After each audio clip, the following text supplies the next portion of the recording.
Thank you all for being here. We've been asked what we consider important. We think we're much like you, and all of us are like people everywhere. We want to feel good and do good. We want to be healthy, breathe clean air, drink clean water, eat wholesome food, have a safe place to sleep, be protected from disease and injury, and be cared for if we get sick or hurt. We want to feel connected to other people and the rest of nature. We want to be with people who we love and who love us. Run in the hills, swim in the ocean, and grow a garden. We someday want to be mothers and grandmothers. We want to learn and to give, to develop our abilities so we can better care for ourselves, other people, and the earth. We've also been asked what we think about climate change. We think that it is part of a pattern of human-caused ecological disruptions that are bigger, faster, and more destructive than any prior. We've only begun to feel the effects, and these effects will continue to grow for much longer than we'll be alive. Finally, we've been asked how we imagine the future. We think the future will be harder in many ways. We foresee more storms and floods, droughts and fires, famines and plagues, wars and crime, and loss of freedom. We wonder, how will humans adapt successfully? We want to be agents of change, scientists in a broad sense, learning to see world and self more accurately and contributing to your and others doing so. We think that by seeing world and self more accurately, we can better understand what we truly value and learn to live better and help others live better. We're ignorant what the future will be. We're living with the intention to make it good for everyone. Thank you for listening and considering what we've said.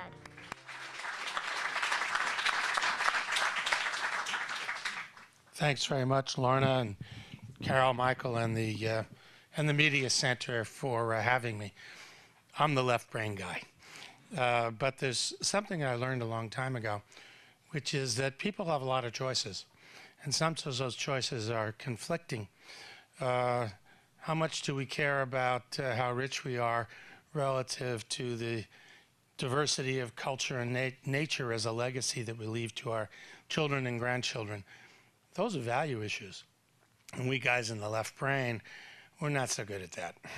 And one of the things that's so important is to bring in the fusion that you're doing here tonight and that you can see behind me in this form of art, but there's other kinds. There's poetry, there's writing, there's art and philosophy, there's art and plays and movies and so forth. Because what art can help to do, not just with our right brain, can help to tell us from our reaction to how the artist presents things as to what really are our gut check values. Because when we start getting down to the question of how we want to weigh the income in the Gulf Coast that you get from deep drilling versus literally the potential destruction of its natural habitat and the traditional fishing culture, which probably, let's be blunt, has less gross domestic product in it than the oil production, you're not talking about some kind of cost-benefit analysis. You're talking about what matters and what's eternal. So again, getting that fusion between art, which is about what matters, and science, which is risk. Risk is what can happen, multiplied times the probability. That's our left brain guy's job. But in politics, as you know very well, Mr. Mayor, it's risk management, which is given the risk with limited resources, what are we investing in? Well, in order to choose what to invest in, when there are more than one good thing to do, we have housing, we have education, we have to keep the community whole. At the same time, you want to eliminate pollution. You want to be part of the state's effort to reduce greenhouse gases, as the kids told us, it matters for their future. And in order to do that, we need to bring both of those together. That's risk management. But to make those choices, we have to go back again and look in the mirror and see what kind of person's looking back at us. I remember giving a talk in Washington about 3 months ago. And I was talking about investing something, to get public-private partnerships. Here we are in the Silicon Valley zone where we have invented amazing stuff. We've been able to build an economy with a lot more information and a lot less energy and materials flow. So you can find that growth and and economic improvement is not necessarily incompatible with environmental protection when you're moving ideas around, right? Or you're moving electrons around in the inside of computer chips rather than logs and diesel trucks. It's a transformation of the economy.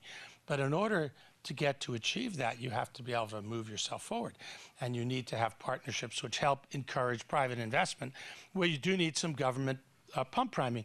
Somebody says, oh no, the government, it's a mess. The government's going to wreck the economy. Excuse me, what were the 22 years of public investment in the internet at the Defense Advanced Research Projects Agency, which led to the internet, which now has our trillion-dollar industry? So it's a public-private partnership. We're in this together. So I mentioned we needed to do that. And this guy in the back of the room raises his hands and he says, well, Dr. Schneider, how much money are you talking about? And I said, well, I don't know. I haven't costed it. A couple of $10 billion a year. He said, are you crazy? This is a recession. We can't spend that kind of money on that. And I said, let me guess. You voted both for the Obama and the Bush bailout. And he said, you're right. I said, I would have too, reluctantly, but I would have done it. And I said, so let me see. You just spent $750 billion in 1 year bailing out a bunch of underregulated, greedy bankers. You don't want to spend 4% of that a year to give us sustainable jobs, to try to give us some hope for the future. And he said, I didn't say me. I'm telling you, it's my colleagues. They just see this as the wrong time to deal with the sustainability issue. I said, so when is the right time? After it's too late? After we've had X number of species extinctions, 5 meters of sea level rise and destroyed the Gulf? Although we didn't know that then. We were worried about destroying it from intensified hurricanes. So I said, maybe you ought to tell your colleagues with those values to look in the mirror and see if they need a values transplant. And this is where we bring it back, Michael, as you know, back to art. Because if art helps us, and we know it does, by creating that a visceral emotional reaction so threatening to we left-brain scientists, my God, we're actually human. We really do care about that. It really transforms the level of energy that you have to get out there in the world, because what you all need to do is remember, you got to learn about these problems so you know what the risks are. Otherwise, I'm sorry to say, the liars and the spin doctors will start fighting with you, and it'll be hard to fight with them if you don't really know what's going on. The second thing is you have to form coalitions, both amongst each other at the town level, town to town, and we have to reward that. It's not yet extinct. It's an endangered species, but not extinct, the honest, think outside the box politician. Because when people really go out there and they do try to stand up for sustainability and they do try to make a difference, don't be 100% pure. I mean, we can't have it perfectly our way. Let's just get as much as we can, try to line it up, because without coalitions, it's very difficult to make a democracy work. So I think that message is also important, coming more from the political side of how you achieve a reality. So indeed, learn, communicate, and most important, connect, because it's those connections which are going to lead us toward having a chance of making a difference. But what you want to connect about, the art's going to help you. And you know what? It's just fun. And what's wrong with that? Thank you all very much.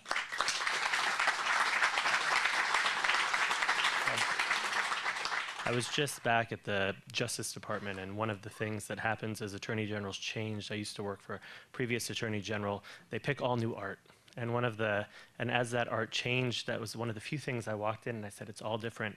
One of the things that had been there up in Janet Reno's tenure was a painting of Ruby Bridges, who had gone through the civil rights movement and it's that Rockwell painting that has a tomato thrown and the N-word there, and the power of that and the choice to have that as a central theme in the Justice Department was something that always struck me. It struck me really the power of art, the power to really look at social issues that our community is facing and how you can address them head on, how you can get a community conversation about them, how you can put it front and center in every aspect of people's lives. There are, without a doubt, to some extent, talking to the choir here, many things that we can do as an individual. There's information outside that you'll find about it. There are changes that we're all trying to make in our lives to address climate change. There's information out front. I encourage you to get it.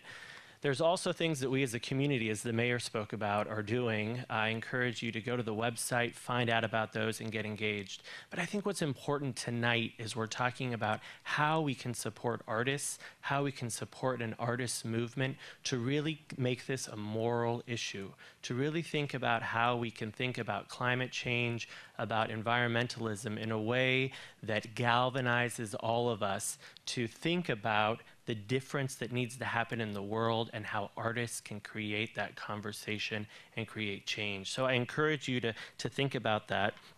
And most importantly, to become an advocate, to really think about how you can get out there and not be quiet about this issue. Like the civil rights movement, think about how if we're silent on this issue, it is something that will overwhelm us and will destroy our world, so we have to speak up.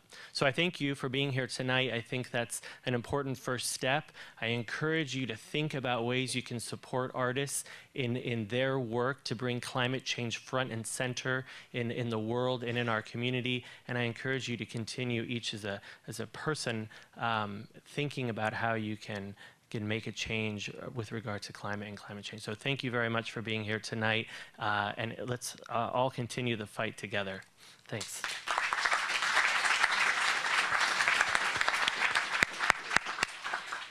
Thanks again, everyone, for joining us tonight in this wonderful fusion of art and science. We appreciate all you do. Thanks again to Mid-Peninsula Media and Harrington Design. Good night.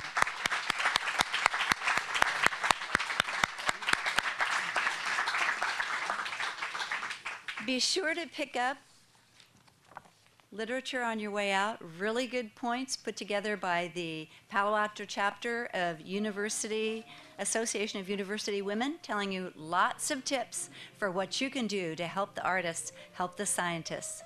Thank you.